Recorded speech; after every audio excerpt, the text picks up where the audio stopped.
Today, let me share with you my October makeup favorites! So, it's been a while. Sobrang tagal na natin hindi gumagawa ng favorites video. I was not prepared to make this video. So, totoo lang, naisip ko lang na, gawa kaya ako ng October makeup favorites. Kasi gumawa ako sa TikTok, ginawa ko tong makeup look na to using these products. So, I thought, gawa na rin ako ng YouTube video just in case that you guys are still interested with these type of things. So, let's start with the base, kung paano ko ginagawa yung makeup routine ko. Sunod-sunod siya para hindi tayo malito. Supergoop Glow Screen. Supergoop na brand, sobrang sumikat to sa TikTok, and if I can remember yung unseen sunscreen ata yung meron sila, but this is glow screen, this is different. Tinted siya, so nung una parang kinabahan ako na hindi ako okay sa mga tinted sunscreen kasi minsan meron siyang matinding white cast, like color gray yung mukha mo. But this one, nagbe-blend siya sa skin tone mo and meron siyang glowy finish. Now, I love using this as base, like sunscreen, yung base sunscreen, kapag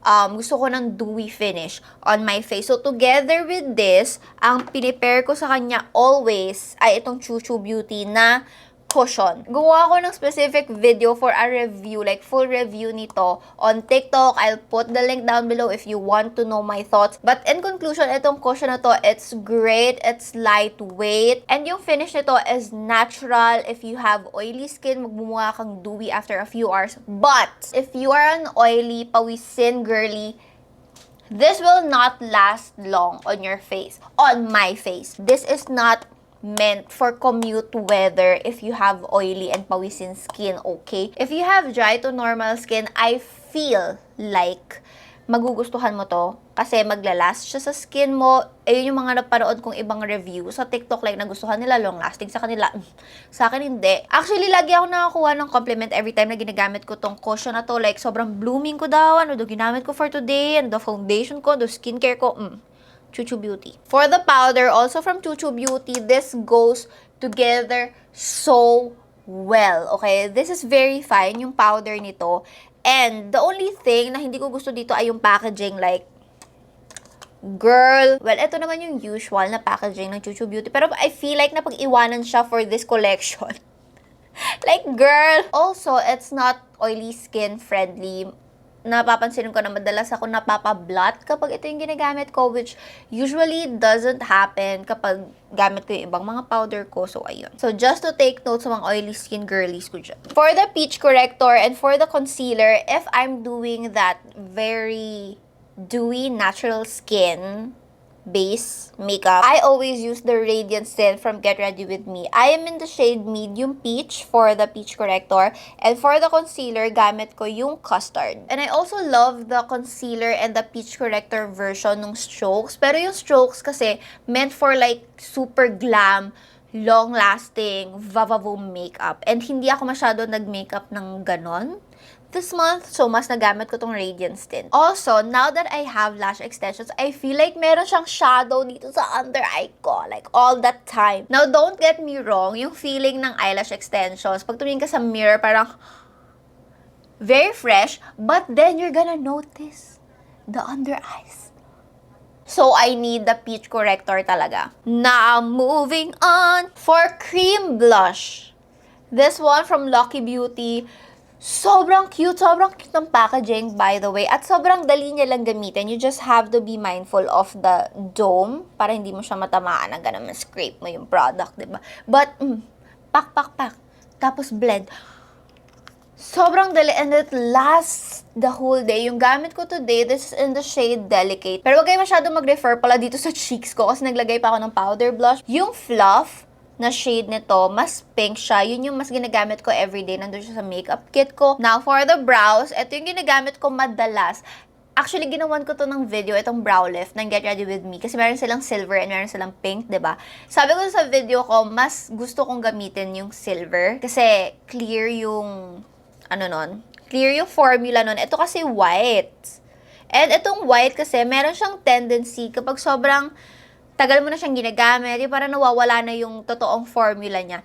Nagka-crumbs siya sa brow. So, hindi ko gusto yung ganon. Kaya nagsistick ako dun sa clear. But then, this month, ito yung mas nagamit ko, itong pink. Meron ako dito sa bahay. Meron pa akong another one na nakalagay sa everyday makeup kit ko na nasa bag ko. So, love her. I also have a full review nito sa TikTok page ko. I'm gonna link it down below if you're interested kasi doon na ako upload ng mga makeup reviews ko. So, yeah. Another one for the brows. Nagbalik ang aking pagmamahal dito sa Detail Superfine liner. Sobrang tagal na nilang ni-release to, di ba? Like, 1 year ago, 2 years ago. Pero nakita ko siya sa collection ko and dapat i-declutter ko na siya. But then I realized na, parang perfect sa akin yung shade na to ngayon na. You know me, lagi ako nag-iiba ng kulay ng hair. So, nag-iiba din ako ng kulay ng eyebrow. So, ito yung shade ko for my hair. Right now, sobrang ganda yung gamitin. Sobrang nipis ng pinaka-tip niya. So, sobrang dali lang drawing ng hair-like strokes. And also, the pigment is nasa gitna lang. Hindi siya asaan yung pigment. Hindi rin naman siya na, oh my God, ang hirap i-blend. Sobrang pigmented. Ganon. Andun lang siya sa gitna. Perfect! Also, ginamit ko today, this one from Heroine Make. Ito yung liquid eyeliner nila in the shade dark brown. And this is not just an October favorite. This is a lifetime favorite. Okay, pagdating sa eyeliner and mascara, Heroine Make, like, trusted ko talaga sila. So, for the lips, we have 3 products. Ito yung mga last products na sasabihin ko dito sa video na to. This one, this lip liner from their lip. Nakalimutan ko yung pangalan ng collection nila. Pero this is the lip contour. Ito yung lip liner. Wow, look at that sun. Anyway, this lip liner, you may love this or hate this. Meron tong mixed reviews dito sa YouTube, sa TikTok, like very controversial. Di naman siya controversial talaga, like viral, gano'n. Pero for me lang, like, bakit kaya ayaw nila? Bakit kaya gusto nila? Now, I realized all the things na ayaw nila at gusto nila dito sa lip liner na to. To explain this clearly, you just have to ask yourself, anong type of person ka ba na gumagamit ng eyeliner? Gumagamit ka ba ng eyeliner for the sake of you can blend it with your lipstick, you can blend it with your lip gloss for that Korean look, or you're the type of person who uses eyeliner to outline, reshape, and to protect the lipstick itself from moving, mga ganyan-ganyan. Now, kahit sino ka man dun sa dalawang yon, there's a way that you can use this lip liner. If you want to use it like a very creamy, biniblend sa lip gloss, biniblend sa lipstick kind of lip liner, kailangan meron kang product sa ilalim. Dapat meron kang lip balm sa ilalim, okay, for it to move. Like, blend. Okay. Now, if you're that budge-proof type of girl like me na kailangan mag-reshape ng lips kasi hindi pantay yung lips, make sure na walang kahit anong product under before you apply this, and it will be budge-proof. This is in the shade Cali, by the way. Ito yung gamit kong shade. So, dito ako nag-overline sa part na to at hindi siya natatanggal kahit kumain ako.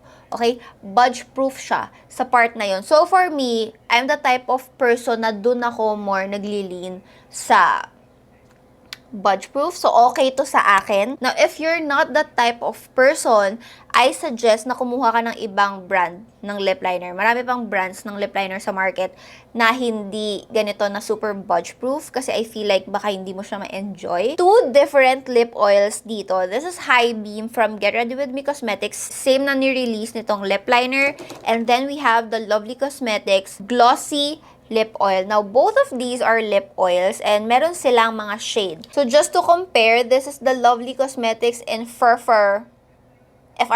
This one is Get Ready With Me in the shade Baby Girl. So, you can see na tinted talaga itong mga lip oils na to. Now, dito kasi sa Lovely Cosmetics na lip oil, ito yung favorite shade ko, Big Slay. Alam niyo yung Clinique na Black Honey na shade? It looks like this. Sobrang ganda nitong gamitin by itself on your lips. And the formula itself, meron siyang weight ha, kasi of course, lip oil siya. This one has a very slight scent na medyo nawawala din naman and very comfy to sa lips. Now, moving on dito sa Get Ready With Me. Hindi ko siya gusto gamitin by itself. Like lips, tapos maglalagay ka ng lip oil. This is not my go-to kasi meron siyang scent. And if you can remember my review ng mga nakalipas na taon, hindi ako into scents pagdating sa mga lip products kasi parang nakakain mo, nahihinga mo yung scent. And this one, considering na lip oil siya, medyo heavy din to sa lips. And tinry ko na siya ng with product, without product sa lips. Mas gusto ko siyang gamitin with a lip liner. So that is it for my makeup favorites ng October. I really hope na next month, yung November favorites ko, marami na ako masabi sa inyo, like books.